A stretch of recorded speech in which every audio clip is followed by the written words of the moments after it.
Hi, my name is Wade Thompson. I'd like to talk to you about China.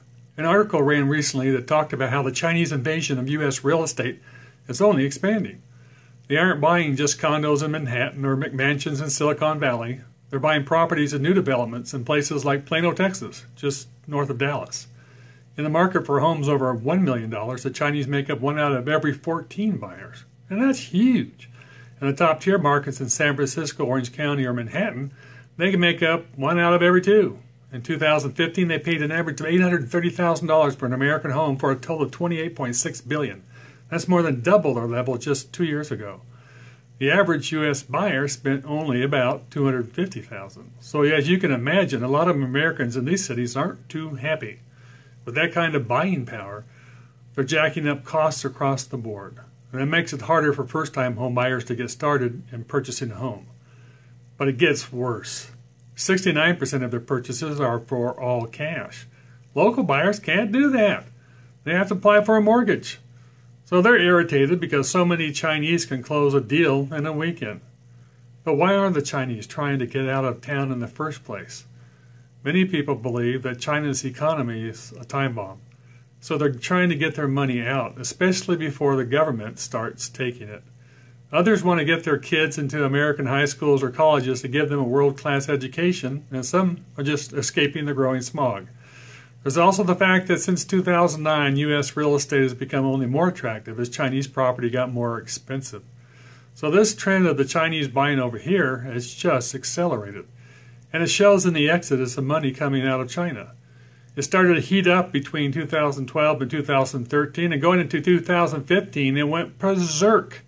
The same article cited previously argues that the Chinese government has been making it easier for affluent Chinese to move money overseas. And the U.S. government helps by offering visas for foreigners who invest $500,000 to $1 billion in projects that employ at least 10 people. But it finally seems like the Chinese might be slowing down. That's the point of another article in the Wall Street Journal, which is more in line with what we've been hearing. They're saying in recent months the Chinese government has been making it harder to get money out of China. The government is cracking down on the $50,000 per year limit they enforce on transferring money overseas. Up until now, people have been pulling money through friends and relatives and employees to get around that limit. And then there's the fact that China's stock market crashed. That's made the Chinese more cautious about any and all investments. Real estate agents have noticed a marked decline since the crash. So the question is, will this stall be temporary or permanent? First, it's highly possible that the government is going to crack down more seriously on the money flowing out of their country. Outflows recently totaled $580 billion in 12 months. How can that continue? To let your most affluent take out their wealth out of the country under the pressure of their kids' education.